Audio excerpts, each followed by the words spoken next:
Hi, I'm Nate with Average Jack Archery Pro Shop and Range here in Phillipsburg, PA. And today I want to talk about something that is super simple, takes you 30 seconds, and saves you a pile of headache. It blows my mind that people don't number every single arrow that they have. Now, I know it ruins the aesthetics for some people. Heck, I write little notes to myself on here like judge better, suck less, try harder, right? Strong shot in my butt, right? Be above average. It's just fun to write stuff on the veins for me. But the number one reason why I number all of my arrows is so that way I know exactly what arrow is doing what. And when I go to tune, when I go to shoot in a 3D course, I'm shooting with other people and we could be hitting arrows off of each other's in the target. I want to know exactly what arrow could be damaged, what arrow is not going right in the tuning process, so on and so forth. So some guys will actually go through and number their arrows by weight, by straightness, and they'll number them. One is the straightest and whatever down the line, 5, 6, 7, 12, whatever, is the least straight when they spin them on an arrow spinner. I used to do that a lot, and that was one thing that I always would try to go with, that the number one arrow is going to be the number one, straightest, the best tightest tolerance in terms of weight, 2, 3, 4, so on and so forth. But when I started to notice when I did that was, not always is that number one arrow the easiest arrow to tune.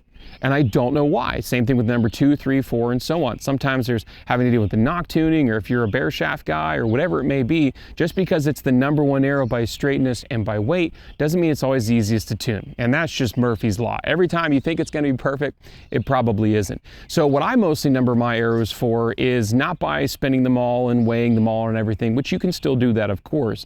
It's actually by going off of when I'm shooting into a target or when I'm trying to tune, which one is behaving the nicest. So if you don't take a silver Sharpie if you're going to do bear shaft and put it on the shaft 1 to whatever, or on the veins if you're not going to bear shaft, you don't know which arrow, if you just accidentally throw them back in your quiver or back in your 3D stool, which exactly one is going to be has been traditionally flying the nicest. Or if you always seem to have a flyer, you're already done tuning, or maybe you don't even tune, you just wad them down to the target, you group tune, and there's always just the one that's the flyer. Well, if you just pull them all out of the target, put them back in your quiver, you never really know which arrow is the one.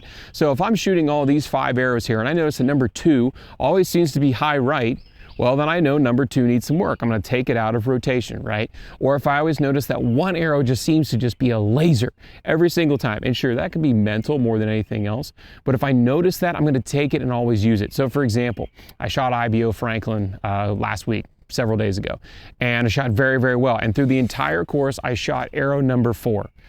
Don't know why, not 1, 2, or 3, but arrow number 4.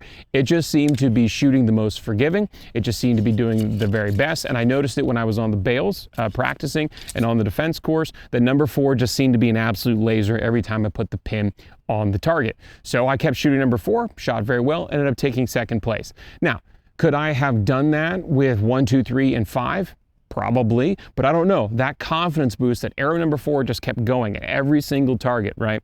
So not only is it a tuning thing, not only is it seeing if one is a flyer or one's doing the best, it's also a confidence boost if you're actually going to be hunting with that arrow or if you're going to be shooting it at targets. Also, another big thing, in particular, if you're shooting long distance or if you go out to tack or if you're shooting a 3D course where you could be breaking arrows, damaging arrows, or getting hit by another arrow impacting the target, you want to know exactly which arrow that is, because you might pull it out of the target, forget to look at it, and maybe your knock split a little bit, maybe the carbon's damaged a little bit, and you do a one-click, quick glance over, and you don't realize the one you've pulled out next is the one that was hit previously because you didn't number it.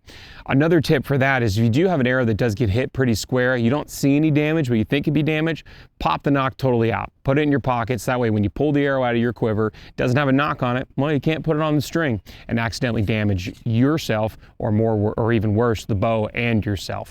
So just a little pro tip there on that one, just pulling the knock if you think it could be damaged, but you don't see anything. But that's the biggest reason why I number them, to keep track of flyers, to build confidence with a particular arrow, but also if it does get hit, I know which arrow is the potentially damaged one and I can remove it from rotation. So that's all for this video. If you have questions on numbering your arrows or any other goofy method that I might use to keep track of things, please do follow the links in the description below. Hit me up on Facebook, Instagram, drop a comment here on YouTube, email me averagejack@gmail.com, or you can even stop into the shop at 21 North Front Street in Phillipsburg, PA. Hope you're able to get outside, enjoy the sport of archery hunting if you so choose. Definitely enjoy God's beautiful creation, and number your dadgum arrows. and we'll get to see you next time.